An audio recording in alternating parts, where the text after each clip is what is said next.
Hi, I'm Jimmy. In this video, we're looking at some of the best video gaming stocks going into 2021. Our goal with this video is to get a basic understanding of what some of these gaming stocks do and how they're valued today.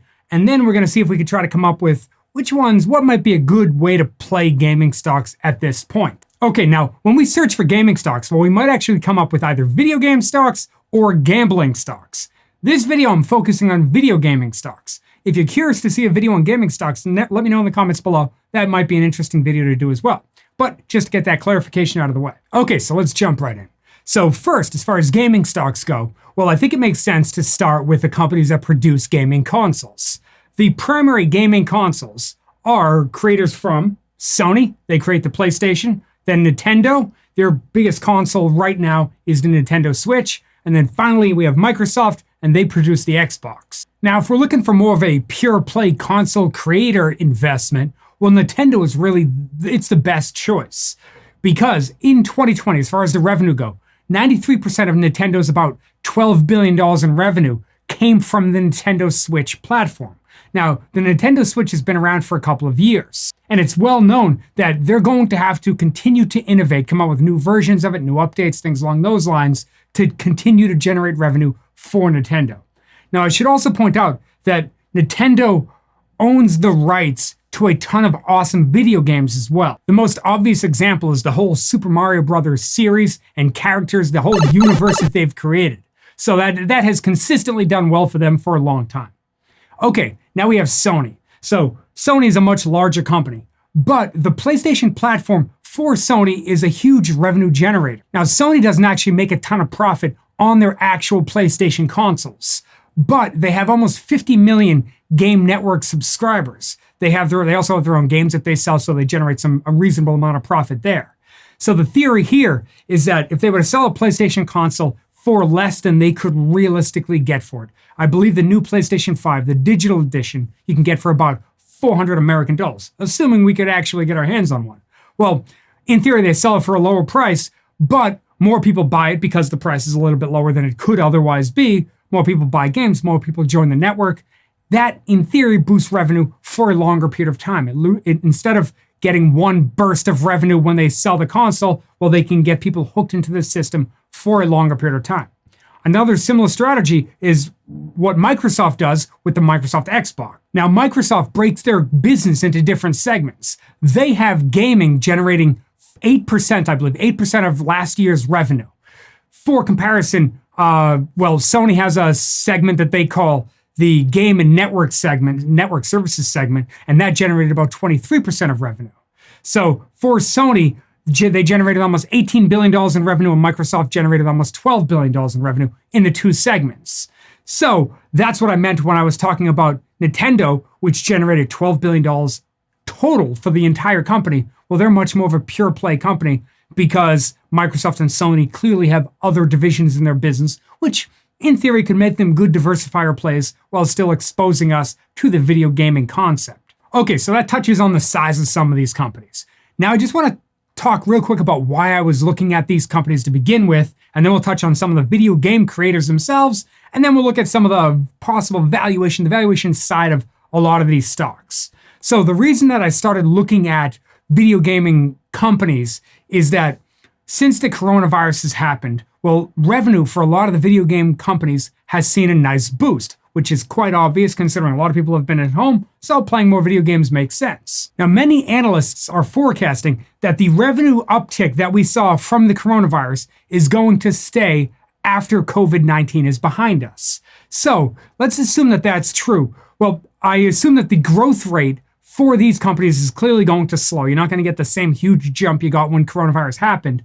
But if the revenue creates almost a new floor, well, that could create an opportunity for a lot of these stocks, which at this point we can safely say are fairly overvalued, but we'll touch on that in a minute. So what I'm hoping is that after the coronavirus is done, well, the comparables for year-over-year comparables are going to be very difficult for video gaming stocks since they would have seen a huge boost in the previous year, and that boost is unlikely to repeat itself. Although I would expect growth, just not as big of growth as they saw in 2020.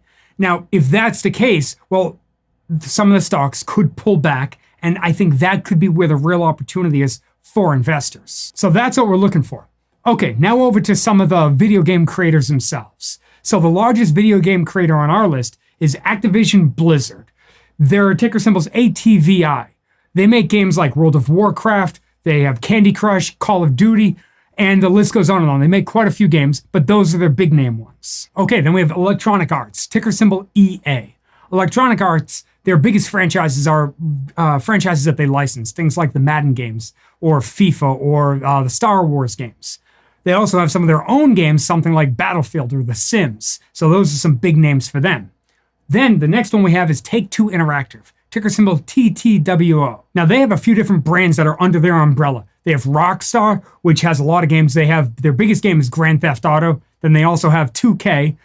They're one of their biggest games. It's been a long-running game. It's a game called Civilization.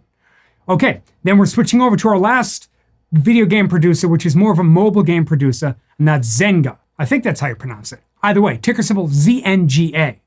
They're approaching 100 million monthly active users for their games, and 90% of those are on mobile devices. So they have games like Words with Friends, or Farmville, or Zynga Poker, and the list goes on and on. They have a ton of different games that they offer, again, mostly on mobile devices. Okay, so now let's look at the numbers for some of these companies to see where there could be good investment opportunities in the video gaming space.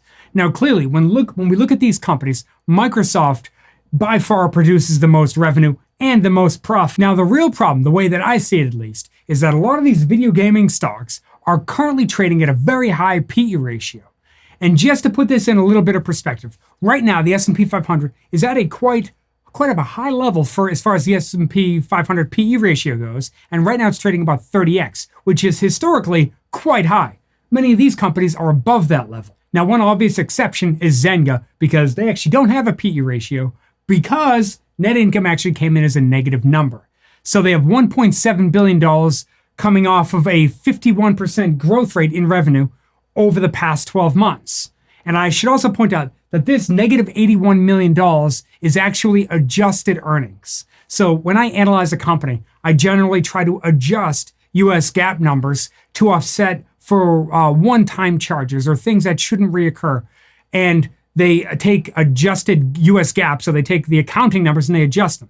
So in this example, well, the US GAAP numbers were actually a loss of about $380 million. But the one-time charge that we took out was for mergers and acquisitions. So I like to remove those and give us a more rounded view of what the numbers could be. So at some point, I'll make a video on how to do different adjustments, because it is something that I habitually do now on almost every stock that I look at. So I just want to point that out. Now the question is, which gaming stocks look like they could be good buys today? Frankly, right now, all of these stocks, most of them look overvalued. I like a lot of these companies. I'm a huge fan of Microsoft. I know Sony a little bit, but this is really one of the deepest dives I've looked at Sony in a while. If we'd like to see a deep dive on that, please let me know in the comments below. But basically, I like the long-term prospects of the video gaming sector going out a very long period of time. But going back to what I said before, I think it makes way more sense to wait for these companies to underperform just a little bit. They will do it, and then I think we'll see a good pullback in their stock. Once that happens, I think that could be a great long-term opportunity. Now, if we really wanted to get involved today, there is another choice. Or even if we were going to wait for a better entry point, which I think makes more sense, well, there's a video game ETF called the Global X Video Game and Esports ETF, ticker symbol HERO. And frankly, I like this idea a bit more, because I think that this helps diversify away from the ebbs and flows of any one company's ability to produce a good video game in any given year. This ETF has all of the game producers. It doesn't have Microsoft or Sony in there. It does have Nintendo, but it has all the video game producers plus a whole bunch more. So I think that the whole basket, you're really betting on the entire industry. Once again, if we were to wait for the market, the gaming industry to pull back, I think that this could be a great opportunity. And if I were going to invest in this, that's what I'm waiting for. I'm waiting for a pullback, and then I'd be likely to jump into an ETF like this. Now, if you know of any other ETFs that are great, that perhaps are a bit more, this fee, I believe, is 50 basis points, maybe something with a lower fee, please let me know in the comments below. This is the one that I found that looked the best from the ones that I could find. But if you know something I don't, please, in the comments below. But again, I'm waiting for the stock to pull, waiting for this ETF to pull back before I get involved.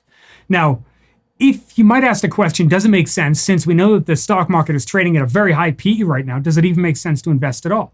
Well, just recently I did a video called, should we invest now or wait for the stock market to crash? So if you're curious, perhaps that could be a good next video for you to watch. In that video, we go through different economic indicators that could be interesting, that could ultimately sway where the economy goes. So if you're curious, I got a link right here. I got a link in the description below. And thank you so much for sticking with me all the way to the end of the video. I really appreciate it. Thank you, and I'll see you in the next video.